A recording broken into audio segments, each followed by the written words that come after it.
Moi je voudrais m'offrir une grosse voiture, rouge et verte avec des ailes chromées, pour me pavaner dans la nature.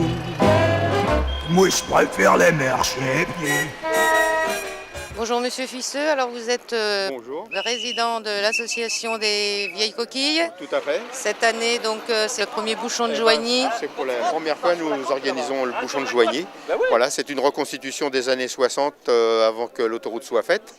Lorsque les vacanciers partaient en vacances et qu'ils traversaient des villes, c'était des gros embouteillages, c'était des gros soucis. Donc on a fait cette reconstitution-là. C'est tous les ans pareil, hein, c'est la merde ici. Jusqu'à ce matin, on avait 120 participants, mais il y a beaucoup de gens qui viennent s'inscrire au fur et à mesure ce matin. J'ai des gens qui sont venus déjà de la veille, qui sont venus de Belgique, et puis ce matin j'ai une personne qui vient de Suisse.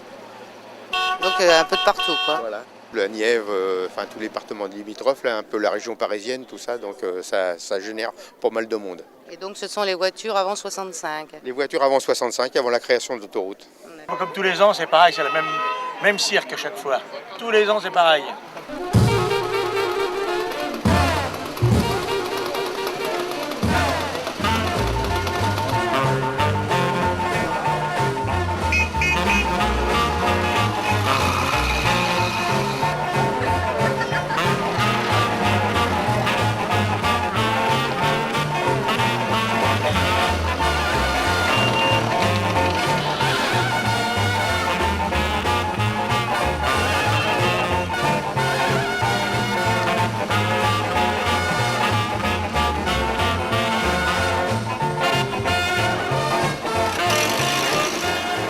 On n'est pas pressé. On vous l'avait dit de passer par Migène, vous êtes Eh, toujours pareil. ces bon Dieu de Parisiens sont tous aussi Le pont de têtus. Joigny, ça a toujours été le Eh bordel. ben oui. Ce bouchon, moi, les jours, je fais les Parisiens. Et je suis poli, là. Tous les ans, c'est la même chose. On n'est pas arrivé, hein. Moi je vous le dis. Hein. Regardez, ça s'arrange pas en plus. Hein. Alors donc vous participez au bouchon de Joigny. Voilà. Avec quelle voiture Avec alors? une 4 chevaux, une 4 chevaux pis, si on peut appeler ça, hein, des années 57. C'est une 4 chevaux que j'ai achetée il y a une douzaine d'années. Je l'ai sortie de la grange, j'ai refait les freins, l'allumage, je l'ai remis en route et puis je l'ai préparé à toute vitesse pour le bouchon de Joigny, spécialement.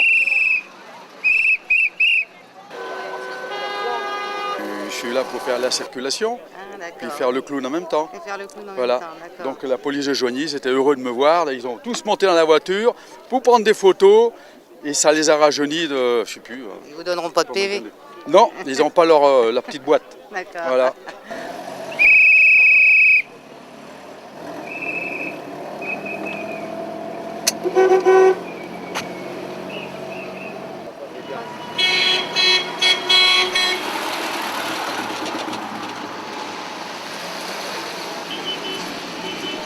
On va attendre encore 1 heure aujourd'hui pour arriver au camping.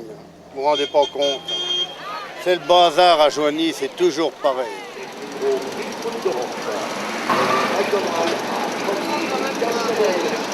Bah, tu vas la pousser ta 2 chevaux, toi, là, qu'est-ce que t'attends pour avancer? Nom de Dieu de bordel! Toujours pareil ici, hein. Alors la Nationale 6, c'est la petite sœur de la Nationale 7. On ne peut pas étudier l'une ou connaître l'une sans connaître l'autre parce qu'il y a beaucoup plus de gens qui prenaient la 6 que la 7 à l'époque. Et des bouchons, il y en avait dès qu'il y avait une ville à traverser. Donc vous avez à peu près 60 communes entre Paris et Lyon, autant de bouchons à l'époque. Et Joigny était un gros bouchon parce qu'il fallait traverser le pont sur Lyon et il y avait un carrefour avant. Bon, dès qu'il y avait quelque chose qui cassait le rythme de la circulation, ça créait tout de suite un bouchon. C'était un des gros bouchons de la Nationale 6. Je dirais que ce serait oui, le 3e en importance. C'est la première fois, monsieur le maire? Oui, c'est la première fois. Oui. Mais alors, je pense, enfin, ça dépendra du président, mais sûrement pas la dernière. Parce qu'on a déjà plein d'idées. Non, c'est une belle réussite. Viens, viens, viens, à Juan-les-Pins, où l'on a peint le soleil sur fond bleu. À Juan-les-Pins, où l'on a peint la mer coule. C'est marrant de taper dans ce patrimoine-là, mais c'est un patrimoine. Bah oui, tout à fait. Bah oui. C'est très étonnant, mais c'est vraiment sympa. c'est toujours un succès parce que ça rappelle beaucoup de souvenirs aux gens. Et puis c'est quand même une grande fête populaire. Puis l'avantage de la nostalgie, c'est que les mauvais souvenirs en deviennent des bons, quoi. Donc les bouchons contre lesquels on râlait, maintenant on s'amuse à les réinventer, à les refaire. Après les vacances, on lit la romance. Viens, viens, viens, à Juan-les-Pins. On est si bien dans l'ombre. Est-ce qu'il y avait beaucoup de dépannage pendant les vacances? C'est-à-dire que les voitures étaient beaucoup moins fiables qu'aujourd'hui. Et puis les gens, ils avaient leurs vacances, ils sortaient de Paris, la voiture n'avait pas tourné pendant un an, ils se lançaient à fond sur la route. Donc ici à Joigny, on était entre 100 et 200 km de Paris. C'est là où l'hécatombe commençait. Et je peux vous dire que les garagistes dans les années 50-60 vivaient bien. Faisaient leurs affaires. Oui, tout à fait.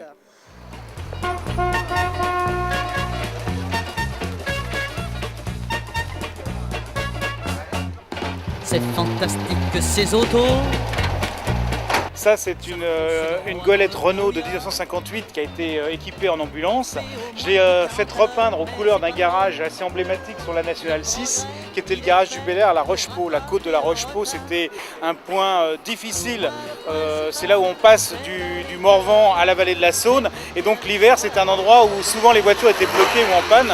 Et donc on trouvait toujours des véhicules de dépannage. Et c'est pour ça que j'ai tenu à ce que ce camion soit aux couleurs du garage du Bel Air. Le temps des tacos.